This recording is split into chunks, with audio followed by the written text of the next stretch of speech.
Bonjour, bienvenue sur Réveiller votre vie.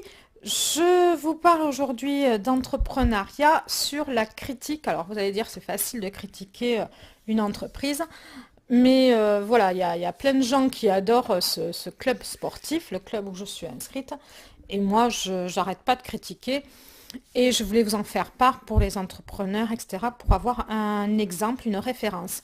Alors vous avez un i en haut à droite avec toutes les playlists sur l'entrepreneuriat.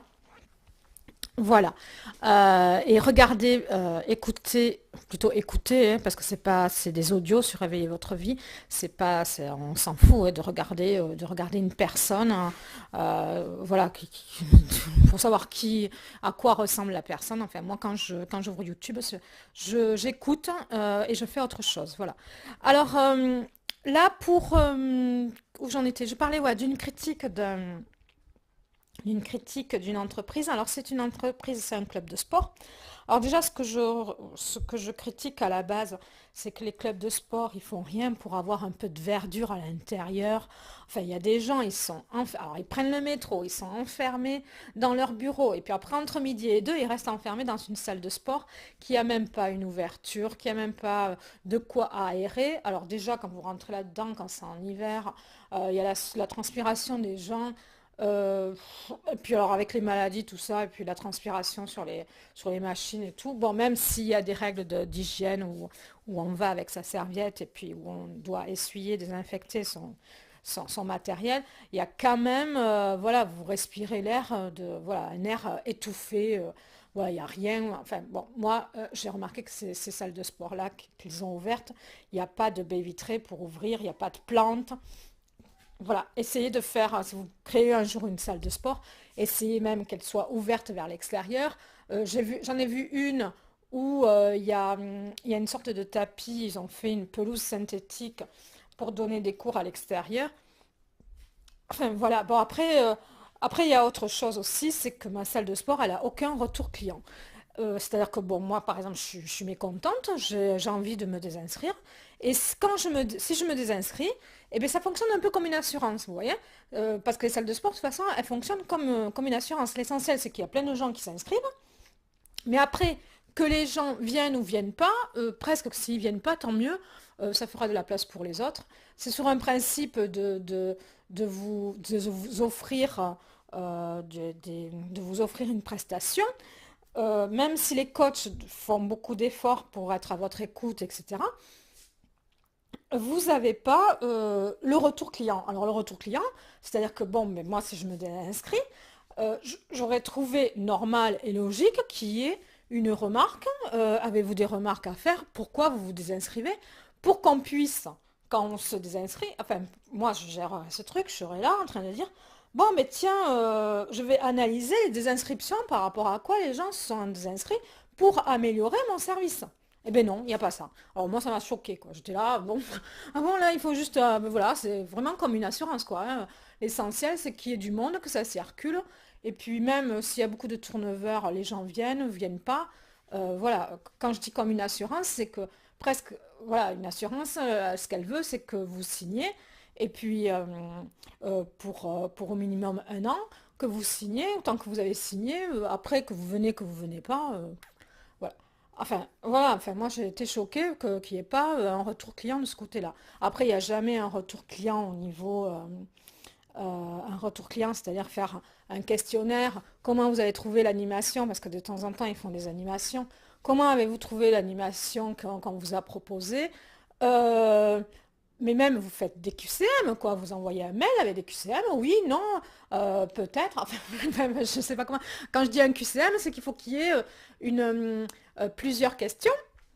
Vous faites plusieurs questions dans le QCM. Donc, ça veut dire question à choix multiples, les QCM. Donc, soit oui, non, ça m'a plu beaucoup, ça m'a moins plu. Voilà. Donc, les gens, ils ont juste à cocher. Et puis après, vous faites une seule question ouverte que vous analyserez ou que vous n'analyserez pas si vous n'avez pas le temps, mais vous faites qu'une seule question ouverte. Une seule question où les gens puissent s'exprimer. Vous imaginez si vous faites que des questions ouvertes, vous en sortez plus, quoi. Enfin, voilà. Donc, donc ça, il n'y a pas de retour client.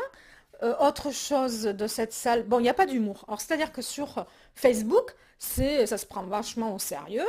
Donc, ça se prend au sérieux. Et puis, alors que Facebook, c'est une manière de communiquer, les gens y partagent quand il y a de l'humour. Si vous mettez comment ça s'appelle ça? Si vous mettez je sais pas moi, par exemple, quelqu'un qui fait un striptease, et puis que vous voyez tout le monde qui pédale là, comme la pub de Contrex, et puis qui pédale à fond pour que l'autre il fasse un striptease, là vous avez, voilà, il y a de l'humour, vous le partagez, et puis comme les gens ont vu qu'il y avait de l'humour, et bien du coup ils le partagent quoi. Enfin, parce que sur Facebook, les gens partagent plus l'humour que les choses sérieuses. Mais ça, c'est des statistiques, quoi. Regardez les statistiques et puis agissez en conséquence dans les statistiques suivant votre médias sociaux, parce que tous les médias sociaux ne fonctionnent pas pareil.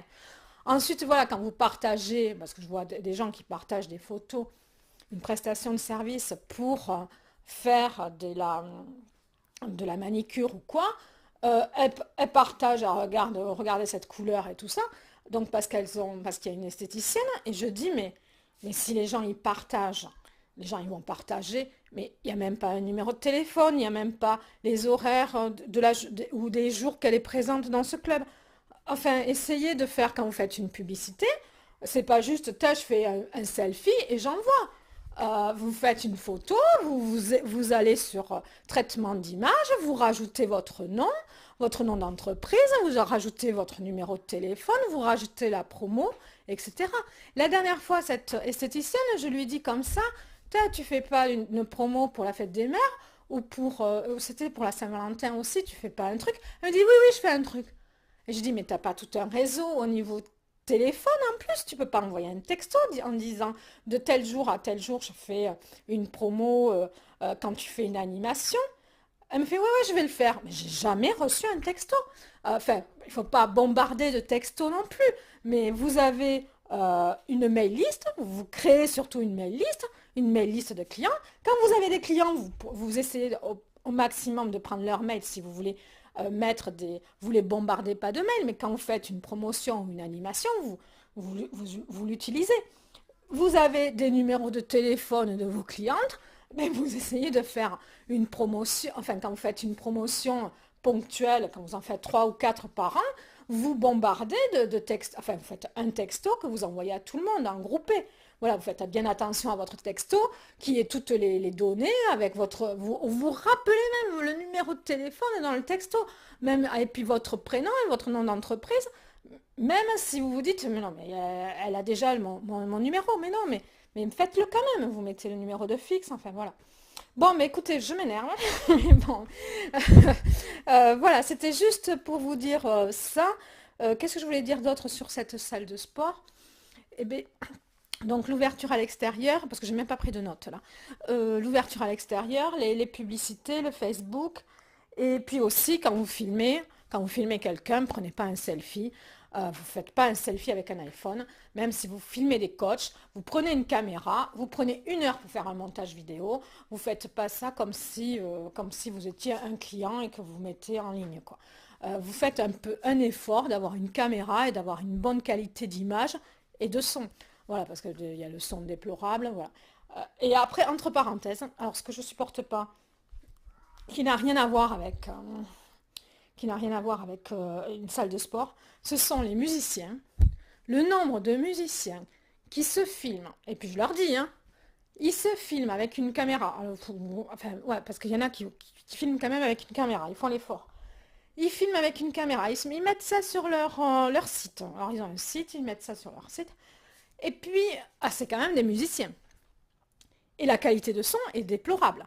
Alors, ils mettent ça sur leur site internet, ils mettent ça sur YouTube, parce qu'ils sont en train de jouer et qu'il y a du monde.